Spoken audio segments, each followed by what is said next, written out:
Bonjour à tous. La foi du juif, quelque chose d'exceptionnel. Une foi qui existe depuis des milliers d'années. Cette foi n'est pas basée sur la compréhension. Cette foi, elle est basée sur Dieu lui-même.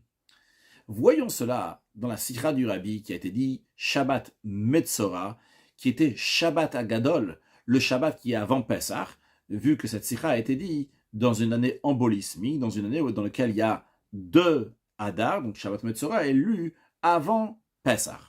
Le Rabbi nous dit que ce Shabbat-là, comme chaque Shabbat de l'année, est lié avec une certaine paracha de la semaine, mais le Rabbi précédent essayait de ne pas mentionner le nom de la paracha. Il ne voulait pas dire le mot Metzora. Dans différents livres, la paracha, en effet, n'est pas appelée Metzora. Par exemple, paracha Tahara, la paracha de la pureté. Mais le rabbi précédent se retenait de mentionner ce nom-là de Metzora, ou la paracha, quel que soit son nom. Et la majorité des fois, ou bien qu'il écrivait le jour dans le mois dans lequel on se trouve, quelque chose de similaire à ça. Mais en tous les cas, pas le nom de la paracha. Donc, en tous les cas, le rabbi juste nous dit un premier point, qu'il y a la paracha de la semaine, paracha de Metzora. Un deuxième point, le rabbi nous dit, on se trouve dans le mois de Nissan, qui est le moment de la sortie d'Égypte. Eh bien, comme toutes les choses dans la Torah, le fait que la paracha de Metzora est lue dans le mois de Nissan, c'est par providence divine. Parce qu'en effet, il y a un lien entre la paracha de Metzora et le mois de Nissan. Voyons cela. Nos sages disent, en ce qui concerne la sortie d'Égypte, que par le mérite de la Emouna, par le mérite de la foi du peuple juif, nos ancêtres sont sortis d'Égypte. La précision ici, par le mérite de la émouna, de la foi en Dieu, non pas par le mérite de la compréhension, de la connaissance de Dieu, mais la émouna, la foi en Dieu. Alors le rabbi demande, qu'est-ce qu'il y a de particulier dans la foi en Dieu et pourquoi la sortie d'Égypte dépend de la foi en Dieu? Pour cela, le rabbi nous dit, voyons, les chassidés umota olam, les justes des nations, eux aussi, ils savent, ils sont d'accord qu'il y a un créateur, il existe un créateur. Seulement quoi? Chez eux, c'est pas de la émouna, ce n'est pas de la foi, mais c'est une conséquence d'une compréhension. Le cerveau oblige à dire qu'il y a en effet un créateur, parce que si on réfléchit dans tout ce qu'il y a autour de nous et on sait qu'il n'y a rien qui peut se faire de lui-même, on arrive à la conclusion qu'il y a une existence d'un créateur et un dirigeant au monde. Mais vu que la divinité ne peut pas rentrer, s'imprégner dans même la divinité telle qu'elle, pure qu'elle est, comme elle est. C'est la raison pour laquelle que eux, ils doivent se baser sur le monde. Il y a un monde, et de ce monde-là, on en déduit qu'il y a un créateur. Donc, c'est l'existence du monde, de la compréhension qui fait qu'on arrive à une conclusion qu'il y a un créateur.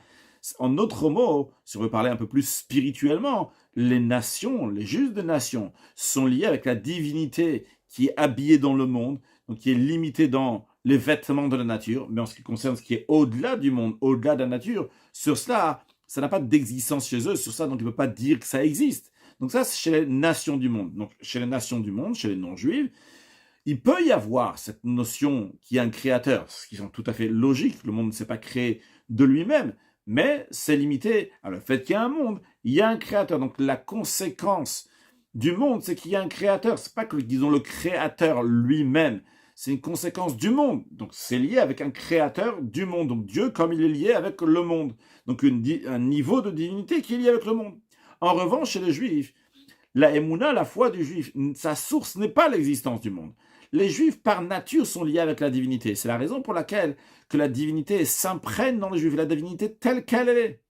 De la même manière que les nations du monde, chez eux, qu'est-ce qu'ils ont? C'est le monde. De la même manière, chez les Bénis, c'est quoi qu'ils ont? C'est la divinité. Et c'est la raison pour laquelle que la émouna, la foi des Juifs, n'est pas limitée dans les règles de la nature. Et elle englobe de manière évidente aussi la divinité qui est au-delà de la nature. Et comme c'est expliqué dans Chassidut, dans la différence entre la émouna, la foi des nations du monde, et la foi dans le peuple juif. La foi du peuple juif, c'est le nom de Havaye, de Yud Kevavke. Donc il était, il est, il sera.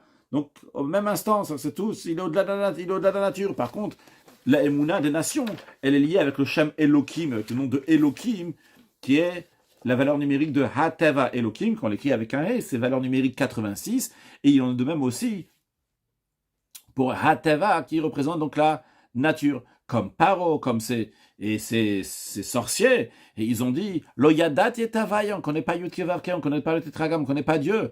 Ils ont dit, Etzba Elokimi. Ils ont dit, c'est le doigt de Elohim, non pas Havaye. Yud Kei Vav Kei, ils connaissent pas, ils connaissent que Elohim. Expliquons un peu plus cette différence-là. Un non-juif, lorsqu'il voit quelque chose dans le monde, il cherche la nature qu'il y a dans cela. Uniquement lorsqu'il voit un phénomène qui est tout à fait miraculeux et qu'il n'y a aucune place, aucune explication dans la nature, à ce moment-là, donc il est obligé d'avouer que c'est le doigt de Dieu, c'est Dieu qui a fait ça. Et même à ce moment-là, même quand il réalise que c'est Dieu, mais il essaie d'expliquer ça avec toutes sortes de manières rationnelles et naturelles. Donc ça, c'est un non-juif. En revanche, un juif, les Havdil, il cherche tout de suite, dans chaque chose, dans chaque phénomène, la divinité qu'il y a dans cela. Et de la même manière que le non-juif, lui, s'efforce de trouver dans chaque chose la nature qu'il y a dans cela, et non pas le miracle qu'il y a dans cela. De la même manière aussi, le juif, quand il voit quelque chose, lui, c'est dans le sens inverse. Même soit quelque chose qui est tout à fait naturel, mais lui, il dit « Am kshe oref », vu que c'est un peuple qui a la nuque raide, donc qui est têtu, il dit « Non, ici, il n'y a pas de nature, ici, il n'y a que la Elokut, il n'y a que la divinité ». Mais comme il va bien expliquer déjà dans une autre sikha, d'une des parachiotes précédentes, l'explication du Talmud Yerushalmi, qui dit qu'un juif, il est mamin bechaya olamim. Et un juif, il croit dans celui qui fait vivre le monde, et c'est pour ça donc il plante une graine. Quelle est l'explication de ça? Le rabbi dit bien que chacun, n'importe quel être humain dans le monde, il sait que quand on plante une graine sur terre, eh bien naturellement, ça va pousser. Mais quand même, un juif, il fait pas ça. Un juif, il plante pas parce que tout le monde plante et il sait que ça va pousser. Un juif, il va pas prendre un objet, en l'occurrence, donc cette graine-là, et la mettre dans la terre, comme ça, de manière naturelle. Parce que les règles de la nature qui disent que c'est sûr et certain qu'il y a un arbre qui va pousser, c'est pas suffisant. C'est pas une base suffisante pour un juif pour détruire un objet, détruire une graine. La seule et unique raison pourquoi un juif il met une graine dans la terre, c'est qu'il est mamin bechaya olamim. Il a confiance, il a la foi en celui qui fait exister le monde, et il a la confiance à Kadosh Baruch Hu qui va faire pousser cette graine-là, et c'est la raison pour laquelle il met cette graine et il espère qu'elle va pousser. De la même manière qu'un miracle qui n'a aucun lieu dans la nature, c'est sûr et certain, on est sûr que c'est l'œuvre d'Akadosh Baruch Hu, il a changé la nature. De la même manière aussi, dans toutes les choses qui sont tout à fait naturelles. Lorsque quelqu'un veut se mentir à soi-même, il peut voir un super grand miracle et dire que c'est un phénomène naturel. Même le miracle de l'ouverture de la mer Rouge, qui est un des très grands miracles, à tel point que nos sages, ils disaient que comme un miracle qui est caché, qui est difficile, qui n'est pas évident.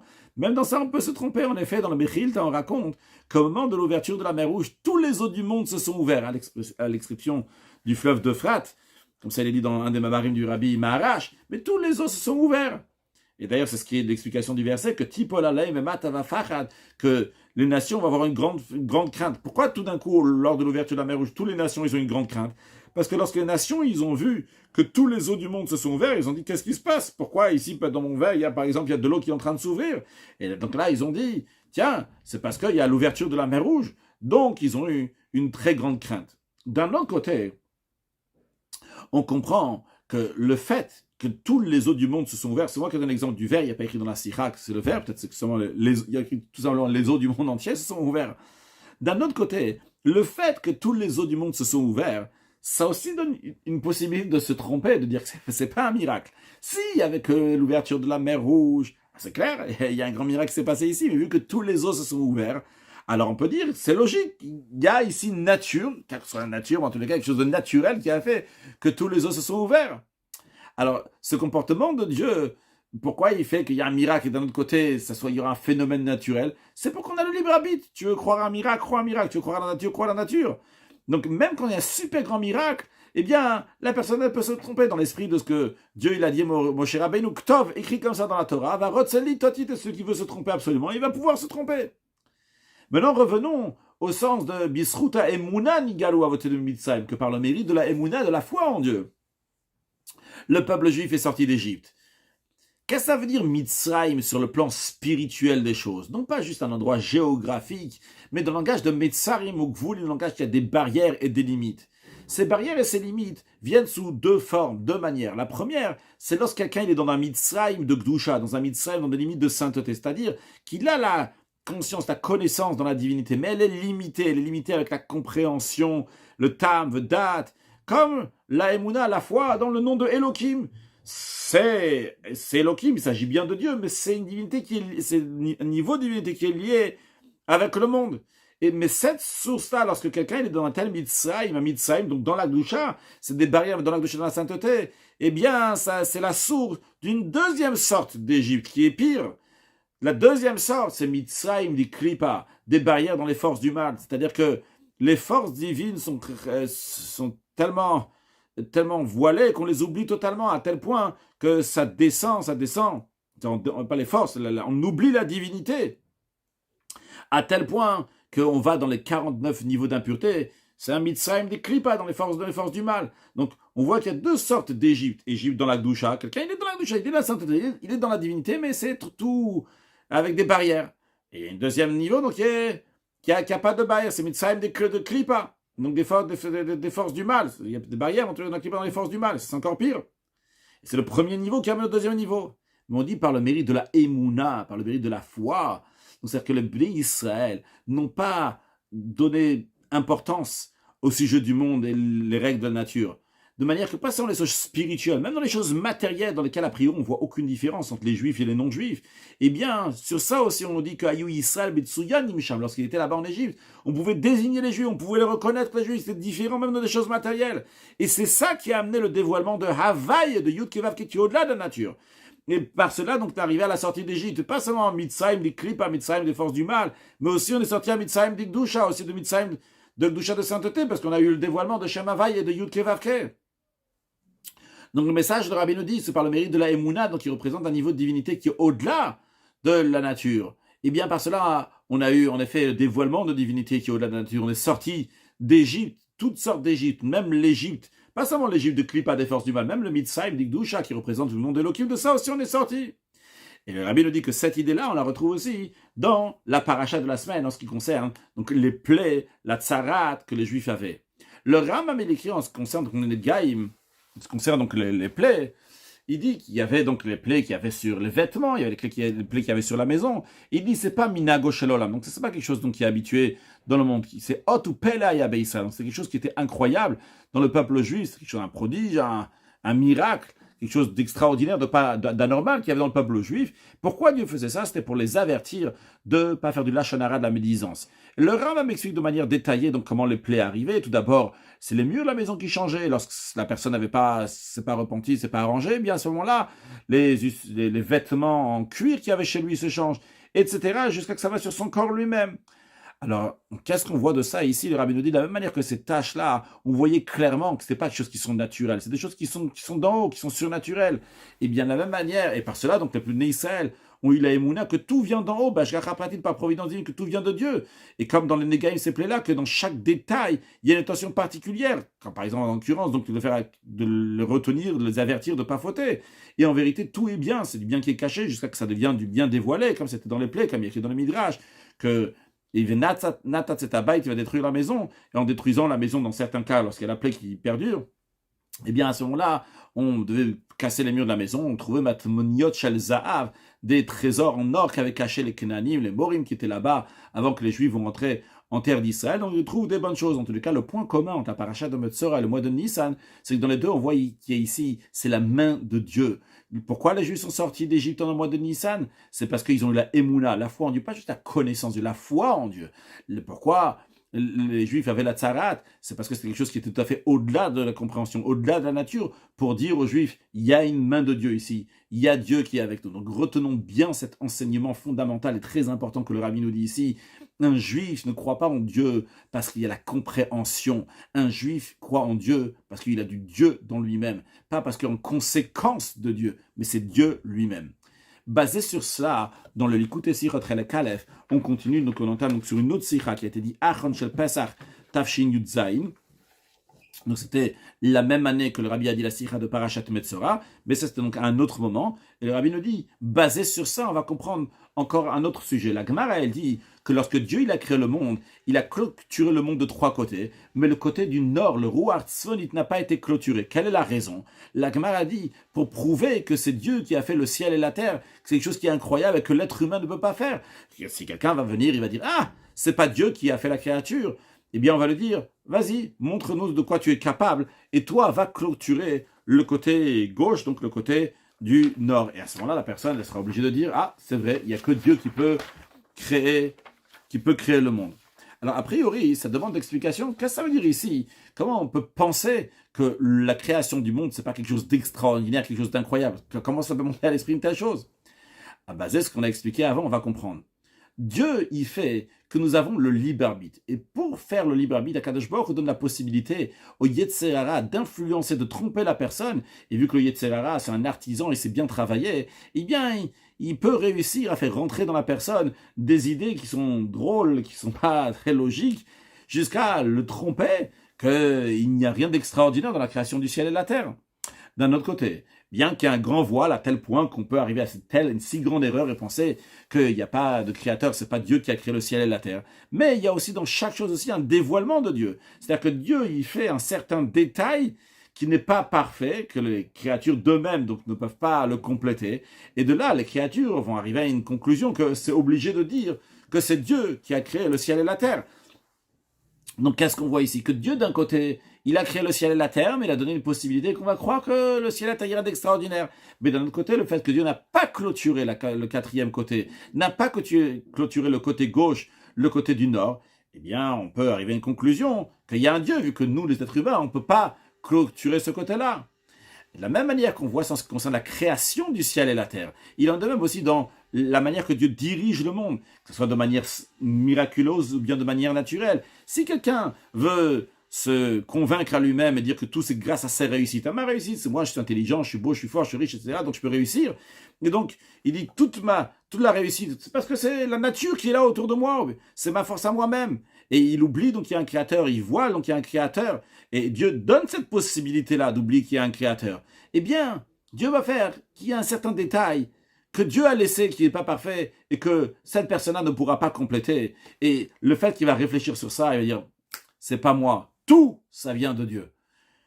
C'est la raison pour laquelle, le rabbi nous dit, l'enseignement, lorsque quelqu'un voit un détail dans sa vie, dans ses sujets, qu'il n'arrive pas à compléter, eh bien, il doit se renforcer dans la mouna, dans sa foi, la confiance en Dieu. Et Dieu, il va compléter ce petit détail qui manque. Et de la même manière que ça est dans la vie personnelle de chacun de nous, de la même manière aussi dans la vie générale et du peuple juif. Lorsqu'on rencontre certaines choses, certains détails qu'on n'arrive pas à compléter, il faut arrêter de faire des exploits et des choses comme ça naturelles. Il faut renforcer la foi et la confiance en Dieu. Et à ce moment-là, Dieu de son côté va compléter, va clôturer le côté nord qui représente donc le mal, Mitzafon qui patachara, le prophète dit que c'est du nord que s'ouvre le mal, vient le mal. Donc Dieu va clôturer ce côté-là, et comme ça va faire un même, comme un même sophite, un même qui est entièrement stouma, qui est entièrement fermé de tous les côtés, qui fait allusion à la délivrance future. Et on n'aura pas besoin des bontés des nations, et comme il est dit dans le Talmud, que lorsque les non-juifs donc font du chesed de la bonté, c'est une forme de faute vu qu'ils font ça donc pour leur intérêt personnel, mais on n'aura pas besoin même pas de ça, parce que Dieu lui-même va nous amener à une terre qui est bonne et qui est large, une terre que Dieu regarde toujours, par Mashiach Tzidkenu b'meira b'yameinu, va nous amener à cette terre avec la venue de Mashiach. Donc le rabbi nous donne un enseignement très très fort, comme un juif doit voir la émouna, la foi dans Dieu, pas seulement dans les choses spirituelles, dans les choses matérielles. Et quand on voit qu'il y a un détail qui ne marche pas, qu'on n'arrive pas à faire marcher, il faut réaliser en vérité que tout c'est Akadosh Baruch Hu qui le fait. Quand on réalise que c'est tout qui est Akadosh Baruch Hu qui le fait, eh bien même pour nous c'est bien, parce qu'à ce moment-là c'est Dieu qui dirige tout. Et quand c'est Hachem Roi, c'est Dieu mon berger, ça, il n'y a rien qui manque, il y a tout ce qu'il faut, avec une bonne santé, une bonne parnassa, beaucoup de joie, de bonheur, satisfaction, et tous ensemble on va accueillir Mashiach à Yerushalayim, à Kodesh, le troisième temple construit très prochainement. Une excellente journée.